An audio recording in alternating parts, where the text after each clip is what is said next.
na hapa al-Imam al-Allama Muhammad bin Salih al-Uthaymeen rahimahullahu ta'ala ameeleza maneno mazuri sana na kuonyesha kwamba katika amali njema zenye kupendeza ni as-siyam, ni amali ya funga, na akazungumza maneno ya kuonyesha kwamba jambo la kufunga ni jambo lenye kufaa katika haya masiku ya Dhulhijja, masiku 10 ya Dhulhijja, na ni siku 9 tunafunga kwa sababu siku ya 10 ni siku ya Eid ambayo haifai kufunga.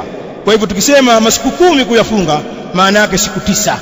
Haya ameeleza al-Imam al-Alim Muhammad bin Salih al-Uthaymeen rahimahullah ta'ala kwenye sharhi yake ya Riyadhus Salihin juzuu ya 6 ukurasa wa 113.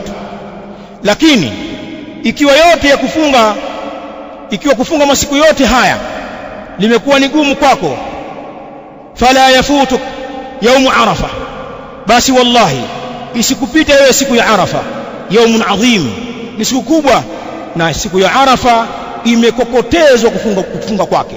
Arafa ni tarehe 9 ya mwezi wa Dhulhijja, siku ambayo mahujaji wanakuwa wamesimama katika viwanja vya Arafa.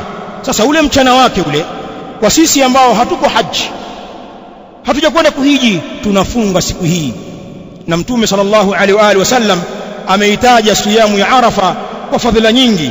Miongoni mwa hizo fadhila ni hadithun rawahu al-Imam Muslim rahimahullahu ta'ala, riwaya kaitaja al-Imam Muslim rahimahullahu ta'ala an Abi Qatada radhiyallahu ta'ala anhu qala siyamu yawmi Arafata, funga ya siku ya Arafa, ahtasibu ala Allah an yukaffira as-sanata allati qablahu was-sanata allati ba'dahu. Funga ya Arafa inataraji kwa Allah subhanahu wa ta'ala atatoa msamaha kwa sababu ya funga hiyo ya Arafa, wa kusamehe madhambi ya mwaka wa nyuma na madhambi ya mwaka unaofuata. Wanasema ulama, siyamu Arafa yukaffiru sanatain, funga ya Arafa ni sababu ya kufutiwa madhambi ya miaka miwili, as-sana al-madhiya wal-baqiya, madhambi ya mwaka uliopita na huo mwaka uliokuwa nao. Allah subhanahu wa ta'ala anakusamehe madhambi hayo kwa sababu ya funga ya Arafa.